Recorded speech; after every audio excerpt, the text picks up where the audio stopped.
Hello again. This part of the tutorial teaches you how to add calculations to your model. Let's find out. Add the following question to the court node. Which court should have jurisdiction in case of disputes?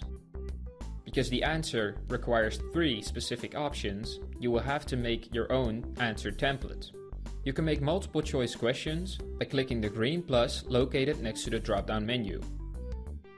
Here, you can add your own answers by clicking the plus button, or erase them by clicking the minus button. Also choose an appropriate name. This question has to be answered by the end user, so make sure to tick the Not Null box in expert mode. Unlock the text box in the interface and drag the options to make sure that they will come out legible in the application. Also make sure that this node ends up without a title below the choice of law node. This is where calculations come into play. Calculations are not limited to mathematical computations. They could also serve as the right references or variables that will eventually pop up in the final document. You will learn more about this in the 9th tutorial about document assembly, but that's for a later moment. Now, add a calculation to the court node. You can do this by clicking the gear in the actions bar. This window gives you 3 fields: a name, a condition, and a calculation.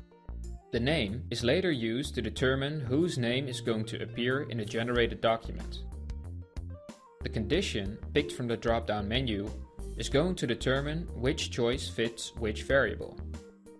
Before we go on to what to fill in, let's take a look at the calculations that are possible in the Berkeley Studio. The 3-dotted button on the side of the calculation text box opens up the calculation window. The first option is to make the name that you entered refer to a variable or value. When we tick Advanced, a menu pops up that allows you to do all kinds of calculations: addition, subtraction, division, and multiplication. If you want to learn more about the possible functions of the calculations in Berkeley Studio, follow the link underneath this video. This will take you to a more advanced tutorial on the matter. For now, we will just be making the word who refer to the actual name that fits the condition.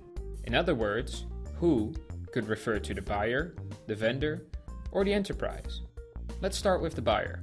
Choose the variable that is the name of the buyer from the drop-down menu. You will know which one to choose depending on its name, in which different nodes are separated by dots. This means that, in this example, the name of the buyer is variable main.buyer.company_name. If you named it differently, browse back to the buyer node to correct it to the name that appears in this video. For this example, you will have to stick to the names that I have used so the document comes out alright. Also add calculations for the vendor and the enterprise by selecting the correct matching conditions and calculations for these variables. As mentioned before in this series of tutorials, you can also add variables for them just to appear as text in the node. This can be done by adding text to the node by clicking the light bulb and selecting the correct variable. Well, now that the choice of law graph is complete, we will shift our focus to more complex calculations to complete the other subgraphs. To continue the tutorial, go on to the next video, which teaches you to use these more complex calculations.